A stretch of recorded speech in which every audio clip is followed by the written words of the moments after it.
Today on Thin, Strong, Healthy, we're going to talk about how to read labels. They can be so confusing. How do you figure out what's in the food that you're buying? So stay tuned and we'll help you figure it out.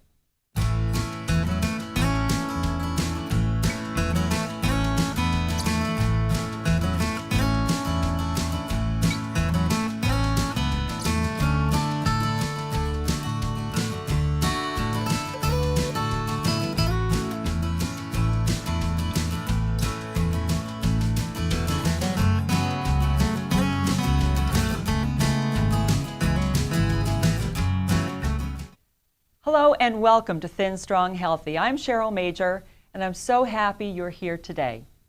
You know, my biggest issue with the processed food industry is that we don't know what the processed food is actually doing to us and to our health. So we're going to dig into that and we're going to see if we can help you understand what it is that you're eating, what's in those packages of food. Now, I'm not a doctor, so I can't tell you I can cure you, but I am a certified nutrition and wellness consultant and I'm also a teacher. So I'm going to teach you what I've learned. I'm going to share with you my experiences so that you can improve your health by eating better, as I have. Now today we're going to explore the basics of label reading. They can be so confusing. How do you understand what the package is really telling you? What should you pay attention to when you're buying food? And today we're going to focus on what I call the big three: salt, sugar, and fat. Now I want to give you a little history on this. In 1999, Pillsbury executives brought together 11 heads of the biggest processed food companies for a secret meeting. And the reason why they did this is because they were really worried about their image, their public image, and they were afraid that they were being thought of in a negative way regarding the obesity epidemic that we are in the middle of. Much the same as the tobacco industry was responsible or being held responsible for the damage and the health concerns and trials and tribulations that tobacco was causing. So they had a presentation in this meeting and they talked about reports, and at the end of it, the General Mills executive, who was deemed to be the most powerful man there, stood up and said, and I quote, "Don't talk to me about nutrition. Talk to me about taste. And if this stuff tastes better, don't run around trying to sell stuff that doesn't taste good." End quote. And what we take from this is big food is not concerned with your health and your well-being. They're concerned about their profits and their bottom line. So we're the ones who have to be concerned about our health and about the food that we're eating. Now, this story I read in a wonderful book that I want to share with you too. It's called Salt, Sugar, Fat. And it's by Michael Moss. It's a fairly recent publication and it was written and published in 2014. This is something that you can learn a little bit more about on my website, thinstronghealthy.com. If you want to go to the resource section there, which is up in the menu, you can get a lot of information on what to read and lists of things, because it's an ongoing process of learning what works for you, what's in your best interest to eat, etc. So, you know, that Pillsbury meeting was about 20 years ago, almost 20 years ago. How much thinner were you 20 years ago? 20 years ago, did you have the same health concerns as you have now? Did you have the same health challenges that you have now? Don't think because you're 20 years older, you have to have deteriorated health and well-being. Don't buy into getting sick as we age. We all age. But we can age in a healthy way and not have to face chronic illness. And part of that is learning to eat well.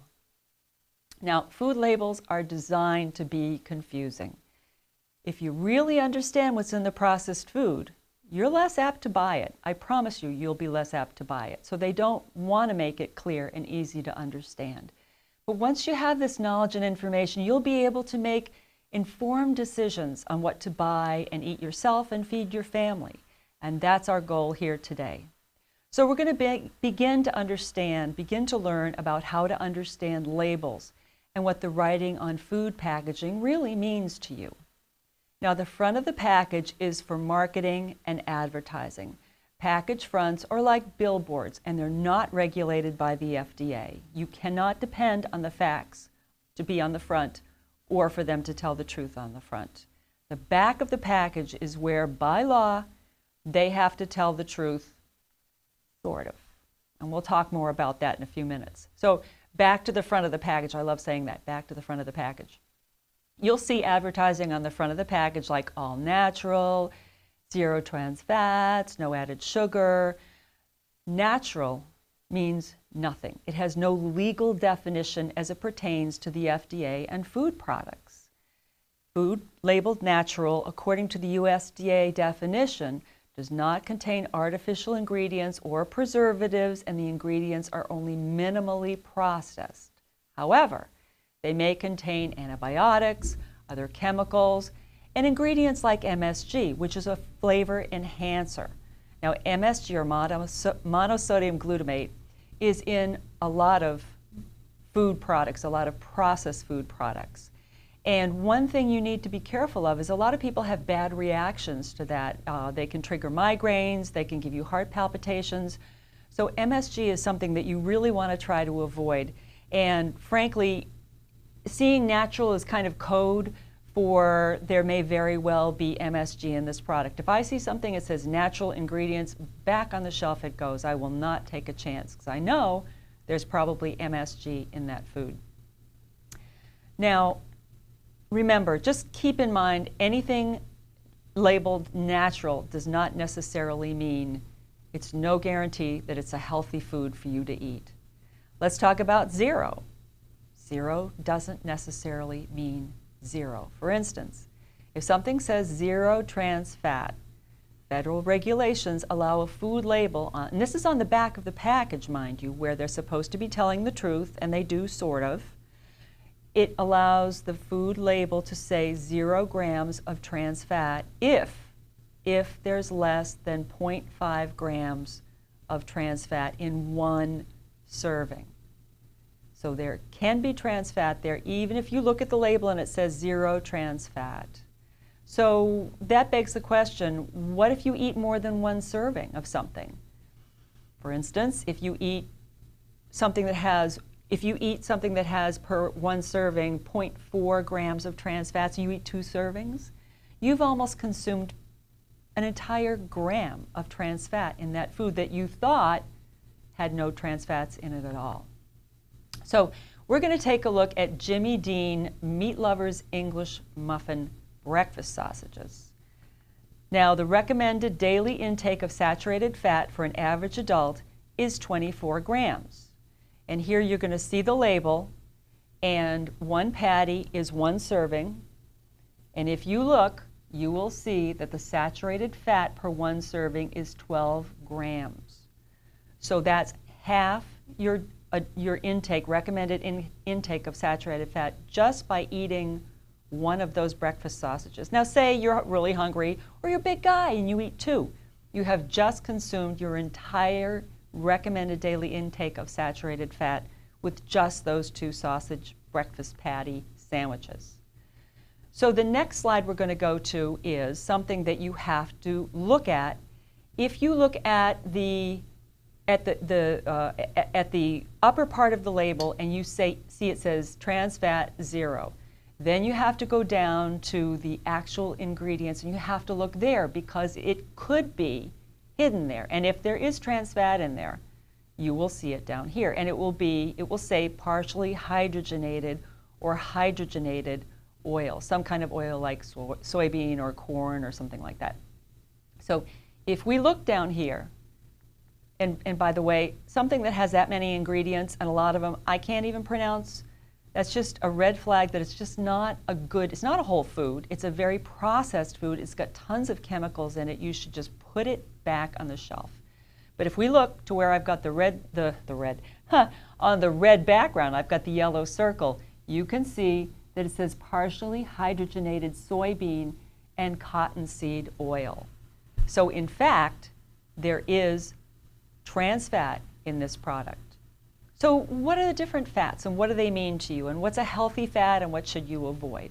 It can be really confusing. So we're going to go over that. We're going to give you kind of the crash course, the cliff notes on fat. Monounsaturated fats, okay, omega-9s. Omega-9 monounsaturated fats are liquid at room temperature, and they're generally thought to be good fats, good healthy fats. Polyunsaturated fats, or omega-3s, those are also liquid at room temperature. They're naturally occurring in many foods, and they're considered a good fat, and from research, we pretty much associate them with a low level of bad cholesterol. So including foods rich in omega-3s in our diet is thought to give us a good cholesterol level. So next we get to saturated fat. Now, fat that is saturated fat is mostly animal in origin, and it's solid at room temperature. So an excess in these fats is thought to raise cholesterol level in the bloodstream, and they're generally considered to be a bad fat. Now, the research on that and the wisdom on that has changed a little bit. Saturated fats right now are not as demonized as they have been in the past. But you have to be prudent. You have to be wise in how much you consume. For instance, if you have saturated fat, a small amount of saturated fat, you should be okay. So if you have a pat of butter, you say you love butter, and butter is a saturated fat, it's an animal product. But if you have saturated fat, a little bit of butter on your sweet potato, you're going to be okay. If you have a lot of butter on your popcorn and you're having a steak and you're eating this and that, then that's a different story. So moderation and small amounts of saturated fats are now deemed to be healthier than we thought originally. Okay, now we get to the problem, trans fats. Trans fats are what the majority of fats in processed foods are, and they are artificially produced by adding hydrogen bonds to unsaturated fats. So initially they start out as unsaturated and then they hydrogenate them, and it converts a liquid to a solid. Well, you might say, well, what do they do that for? Well, again, it speaks to the bottom line. It speaks to the profit that the processed food companies are looking to gain. And what it does is it makes the fats more stable. It gives it a longer shelf life. So instead of giving it a shelf life of 6 months, it might last a year or two on the shelf. So it increases the profit line, the bottom line of processed food companies. And they'll be listed as hydrogenated fats or partially hydrogenated fats. And there's significant evidence that trans fats contribute to heart disease, and that's one of the reasons why it's so important to vet your food. Turn that box over, look at what it says. If it says zero trans fat, know that you're not home free. You have to go down and you have to look at the ingredients and check, read everything to see if you can find partially hydrogenated or hydrogenated oils. Now, let's talk about sugar. What about a package that claims zero sugar? And we see that a lot, zero added sugar.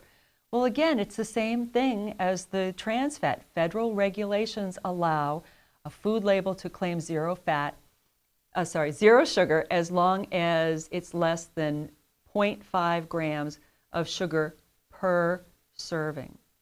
So again, if you're eating something and it says zero sugar, but there's 0.4 grams of sugar per serving. I keep wanting to say fat. I've got fat on the brain here.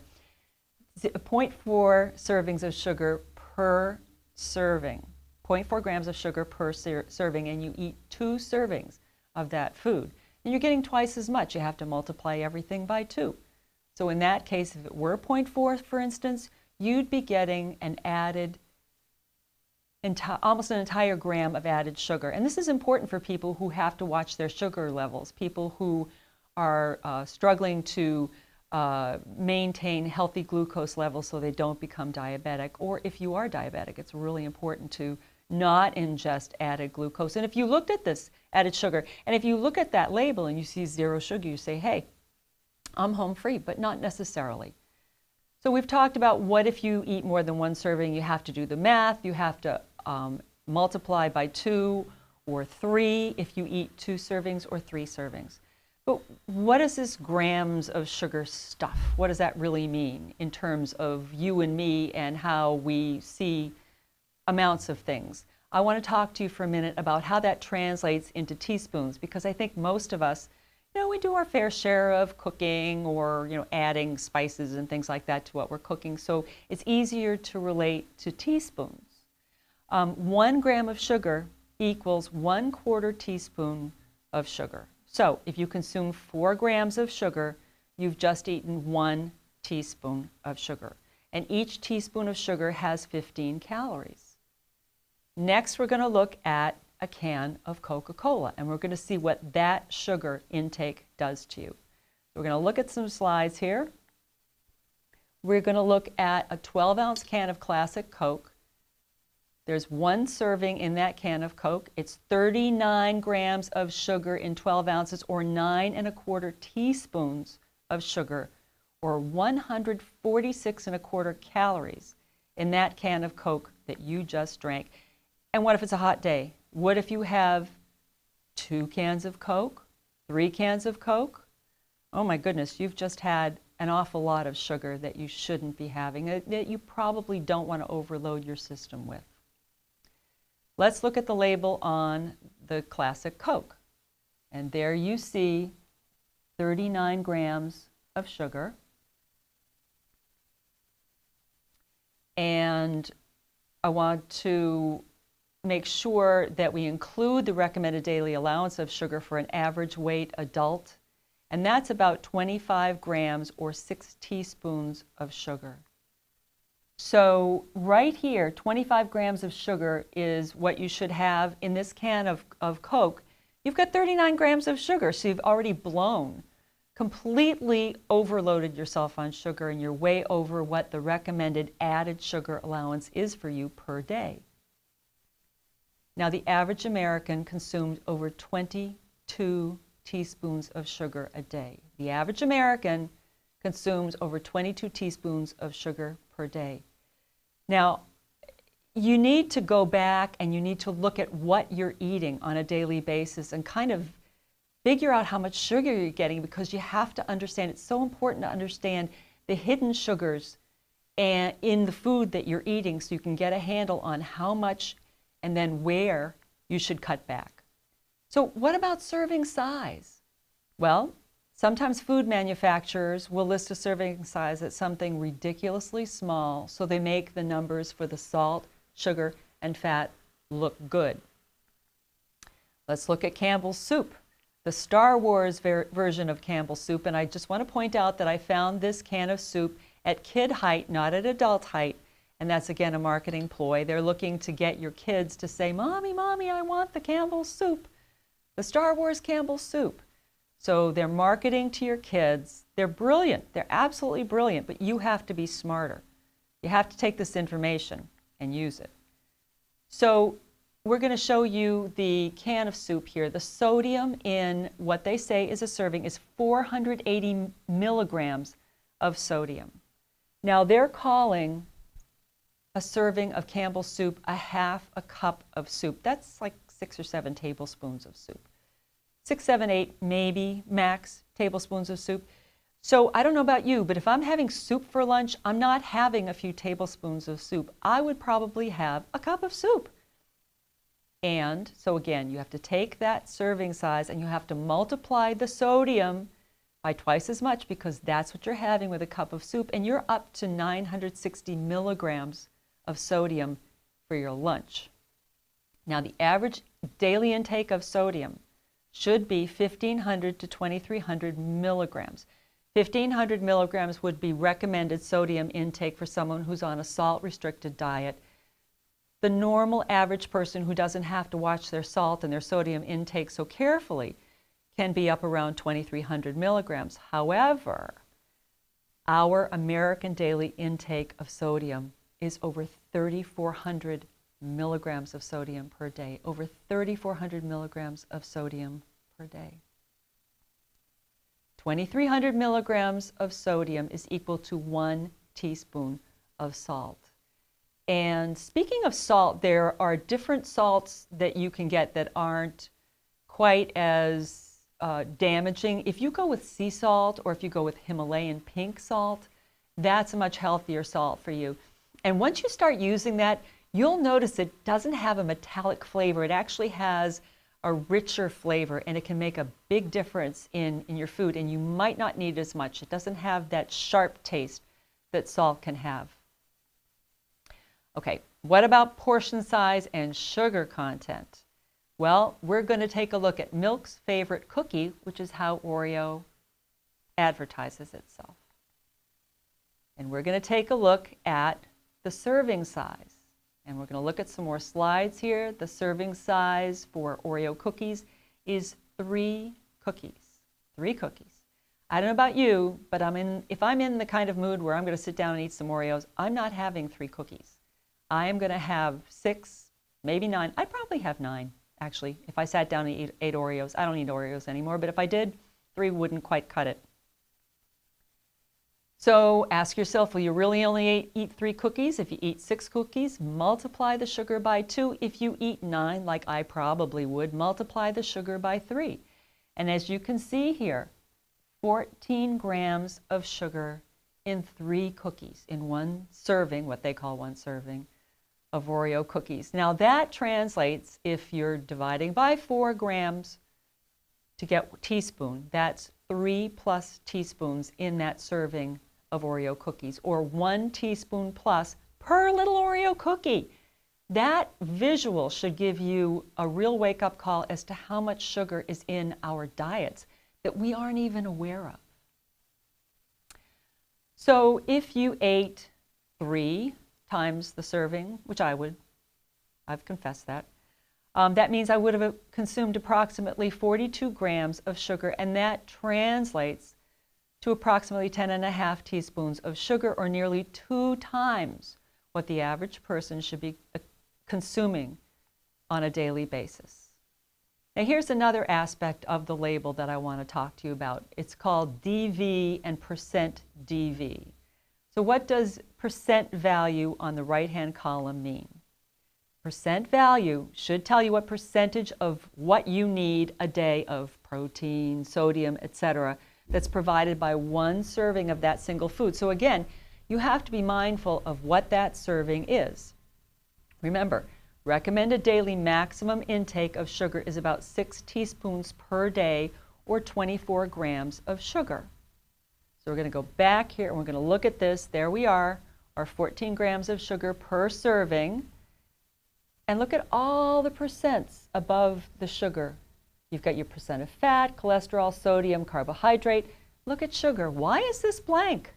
Why is this blank? Well, it's because they don't want you to know what percent of your daily sugar consumption you're getting in that one serving.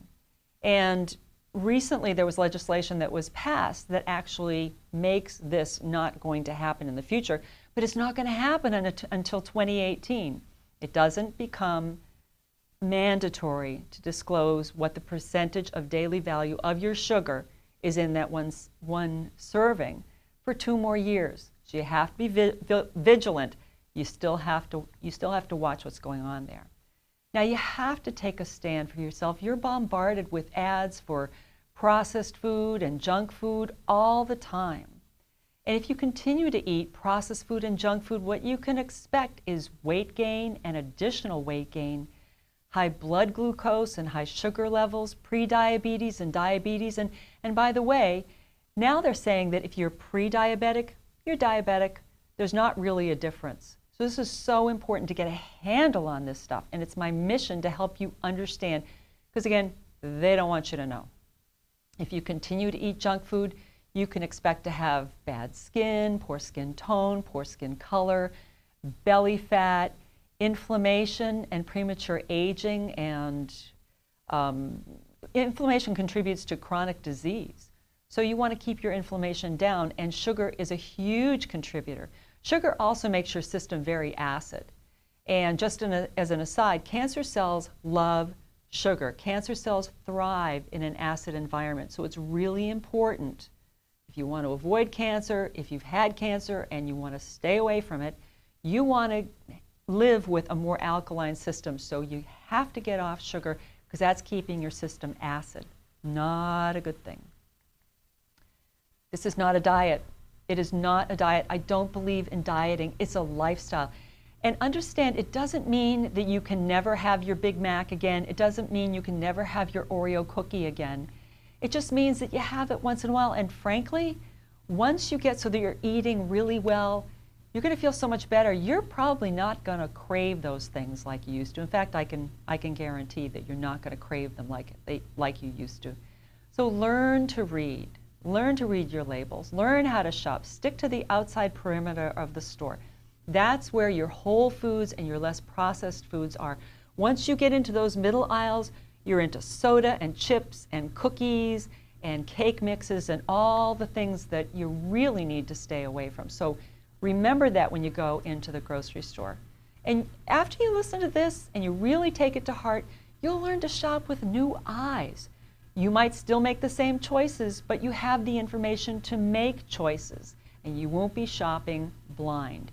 You can eat to be well rather than eat to be sick. Our bodies are designed to heal themselves, so just stop messing with your wonderful machine. Let it do its thing.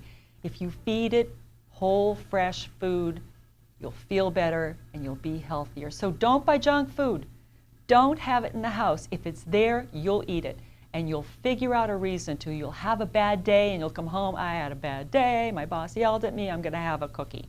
Or I had a great day, wow, I really nailed that presentation, I'm going to reward myself with a cookie. So don't have the junk food in the house. It's seductive. And you won't always be hungry if you eat fresh, whole food. You won't have the peaks and valleys. You won't have the sugar spikes, and everything will normalize. Your hunger hormones will normalize, and you'll have a much more even day. You'll be mentally clearer, you'll sleep better. If you deal with depression, you'll find that that will change. That was a huge shift for me. And you're probably wondering, what should I eat? What is there to eat? Well, I have some really delicious recipes for you to try. And again, if you go to my website, thinstronghealthy.com, at the top in the menu bar, there's a recipe section. Please check them out. And I want to hear from you. I want to know what topics you'd like me to cover. I want to know if you tried one of the recipes and you liked it. So here's my email address. It's Cheryl@thinstronghealthy.com.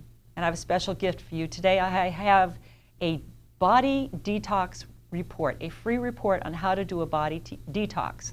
And if you go to thinstronghealthy.com and look on the right-hand side, you'll see where you can get that detox. And it's not just broth and water. There's some really interesting ways, some raw diets you can do, and some things so that you won't feel so deprived, but boy, will you feel better. So I want to thank you for joining me, and I can't wait to see you again. This is Cheryl Major. Thank you for spending time with me on Thin, Strong, Healthy.